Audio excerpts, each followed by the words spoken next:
Today we're at the Chicago Auto Show here at the Kia booth, where we have a great opportunity to look at two vehicles that are both very similar and very different.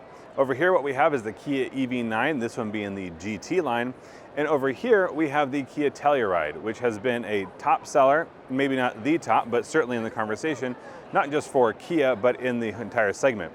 Between these two vehicles, and as we can see here, they are both very similarly sized, they serve a similar demographic, but there's some distinct differences that might push you one way or the other.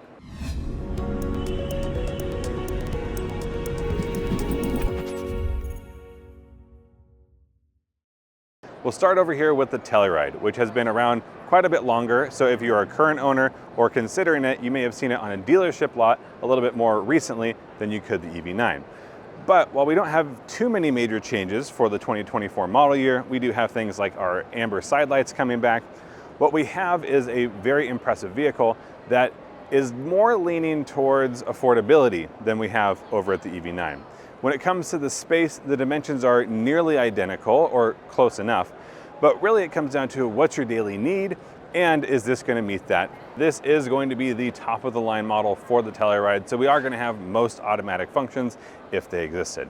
Now, the space with the third row up is something that, depending on your use case, is either going to be really important or not important at all. And for most people shopping for a smaller third row vehicle, this is not going to be the main reason you purchase it. And I think as it sits, if you have 3 rows of people, in this case 6 with the captain's chairs in the middle, you're going to have plenty of space for carry-on luggage, for a trip to the beach. You have your cooler and a backpack. An umbrella would be a little bit tighter fit, but that's what a roof is for. When it comes to folding the seats down, what we do see in both of these is a manual folding seat. And honestly, this is my preference. A couple different reasons, but it happens pretty quickly and there's less to go wrong, and I think less added weight, which for a vehicle that gets on the bigger side, saving a few pounds is never a problem. Now when we fold down this other seat, you'll see that with the third row folded, we have quite a bit of storage space. And if you are on the cusp of a 2-row or a 3-row vehicle, you will get a little bit less storage because of these seats as they're positioned if you have the third row down, but it is nice to have a backup option should you need it. Now I mentioned that this is a manual release. You also have a button release for the second row, so if you do need to go max storage, it's nice and easy to do. Moving here to the second row, you'll see that this model has the brown interior.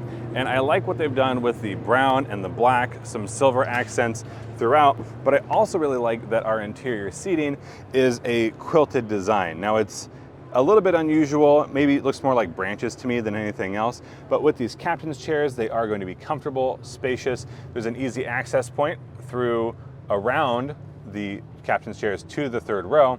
You also have armrests that are adjustable, so whoever's back here should be pretty comfortable. And as I mentioned, that third row isn't going to be the most spacious in either of these, but there is room when you need it. Moving up to the front seat is where you're going to see some of the biggest differentiation, at least as far as styling goes, between these two models. Now we have a little bit more of a conventional layout here. Not only do we have some real strong grab handles, but we've got a traditional shift lever. We've got our buttons more or less where you would expect them to be, heated and ventilated seats on the driver and passenger side. And moving up to the screen, we have a very prominent Kia design. We're seeing this in a lot of their models right now, which is this curved screen that is going to move all the way across. One connected unit, or at least it looks so. Finally, here at the steering wheel, again, we have a nice design. This is the top end model, and we do have our buttons and switches where we expect them, including the favorite button, which is great in the Kia and Hyundai lineup, so you can adjust what you need on a regular basis. But none of this is going to be groundbreaking, and that's what a lot of people are looking for. Stepping away from the Telluride over to the EV9, we're going to see less conventional changes and a little bit more tech or electric vehicle leaning. One of those small things for some, or very important to others, is going to be the wheel design. Honestly, I like it. I'm open to something new. If you don't like it, there are some that are a little bit more conventional, and depending on the trim, some that are even less. But as we come around to the side, we'll get different LED taillights that not only run a different shape, but they're going to run significantly higher. And for a vehicle this size, I like if there's just a little bit more dimension to it. You'll see here at the EV9, we have the GT line, so we are at the top end of the model. And to start, that means that we're looking at about a $20,000 difference between the two. But what we're getting in this model that we don't get in the Telluride is going to be performance, because this is a large battery, dual motor powerhouse of a 3-row vehicle. Now, the overall shape and specific dimensions between these two is not going to be the exact same. But if I consider what I'm loading into the rear of this vehicle, and I think about the cooler that I mentioned, or the day pack, or your carry-on luggage, I think we're getting just about the same between the two, though if something is a little bit heavier, it might be a little bit harder to get up, just a few more inches up and over the lip before we're actually in the cargo space. Now, the third row, just like the Telluride, is going to be a manual release. So 2 pulls there. And we've got a very similar storage space. Again, we might be a little bit shorter because we are going to be built on top of the battery, but this is a nice tall vehicle. There's a lot we can fit in here. And unless you plan on doing a lot of stacking, it's not going to make a huge difference. Moving to the second row of the EV9, we are going to see one of those electric changes that we've seen in most models, which is going to be an unconventional door handle. This one folding all the way flush, but popping out when the door is unlocked or you approach. When it comes to the interior space, it's going to be very similar, but in this model, where you do pay more, you'll see that in the second row seats, we have a lot more flexibility, we have a lot more adjustability than we did in the Telluride. I do think part of that's going to be what you're paying for and maybe the upper end market that we're seeing, but it is nice to have a second row that is going to be just that much more comfortable. It may not be the one for the kids, but for folks who have friends that they drive around and want everyone to be comfortable, that's going to be a great way to do it. Now, when you are talking about getting in and out, what we have in the Telluride is going to be a fold and push forward mechanism. This one's going to be fully automatic, and there are pros and cons here, but it's going to take a little bit longer, and it's then going to be a little bit easier for folks to not have to handle these seats as they get in and out. I'm not sure it gives us any more room, but again, this is more of a luxury feature and it is going for a slightly different market than the Telluride. Moving up to the front seat is where we're going to see the largest differentiation between these two models. And it's likely the most important because the person who buys the car is likely the person driving the car. You'll see here in the center console, we don't have a traditional center console. This one is floating, so there's no connect to the front of it. We have a sliding storage area that has our cup holders that are release as needed cup holders. I love that we can adjust this space to what we need at the time. 1 cup holder, more storage space. Here in the center console, it's not enormous. We do have a wireless charger right here. We do have a little cubby pad here. And finally here for the center, we have the button bank. So we have parking sensors, parking cameras, downhill cruise control, our auto hold, and it's something you don't find in most vehicles, and I'm not sure how it'll catch on, is going to be the fingerprint reader for starting your vehicle. Moving to the front of the dashboard, we're going to start down below where we have our USB-C ports, which can be used both for charging or for your Android Auto or Apple CarPlay, which is something you can switch with the press of a button. Up in the button bank, we see a less conventional layout, a much more simplified version than what we did in the Telluride, but that's because a lot of your options are going to be built into the touchscreen display as well.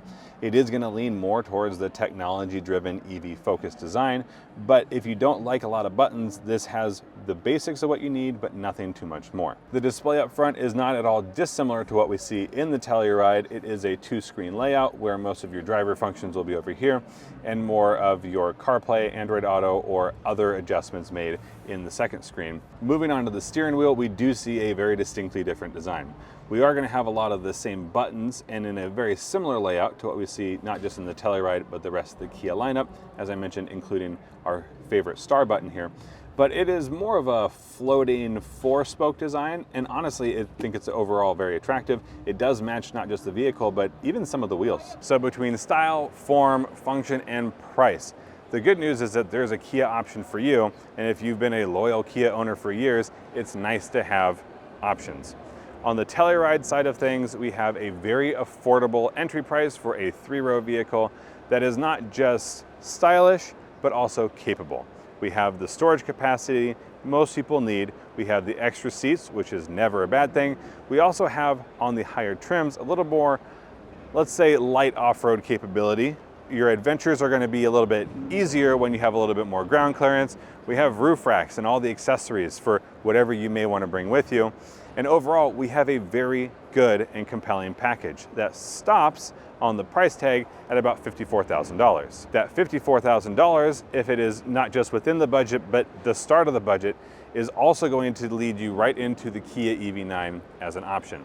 At $54,000, you are getting the base model rear-wheel drive, which is a nice feature for some, but if you want more range, more performance, and more features, more technology built into the vehicle, it is going to go all the way up to about $74,000. This is a great package with a good balance of practicality and fun, which I think is hard to find when you're looking for a three-row vehicle. I, for one, really like the shape. I love our lights in the front, in the rear. I like the funky wheels, and the steering wheel, which is still a bit unique, is certainly one that I wouldn't mind being behind. If you are in the market for a three-row vehicle, let us know down in the comment section below if either the Telluride, the EV9, or both have ended up as a finalist. And as a bonus, if there's one feature you could take from one vehicle and bring it on to the other, what would that look like? Leave that down in the comment section below, and be sure to follow us on all of our other social sites. Follow us on Instagram, Facebook, any other of those social places, and we'll see you in the next one.